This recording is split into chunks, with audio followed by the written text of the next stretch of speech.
నిద్రపోయే ముందు 11 మాటలు శివనామం చెప్పి పడుకోమని చెప్తారు.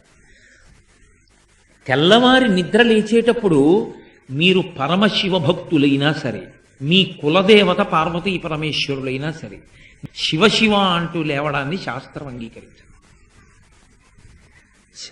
శాస్త్రమే. శివుడు కేశవుడు రెండని నేను అంటలేదు, కానీ దేని స్థితి దాందే అంతే. నిద్ర లేచినప్పుడు మొట్టమొదట నోటి వెంట పైకి రావలసినటువంటి మాట ఏదో శాస్త్రమే నిర్ణయం చేసింది. ఇంకా వేరొక మాట ఏదీ నోటి వెంట రాకూడదు. మొట్టమొదట తెలివి రాగానే రావలసిన మాట ఒక్కటే, అది 3 మార్లు పలికి లేవాలి మనసం మించింది. శ్రీహరి శ్రీహరి శ్రీహరి అన్నారు.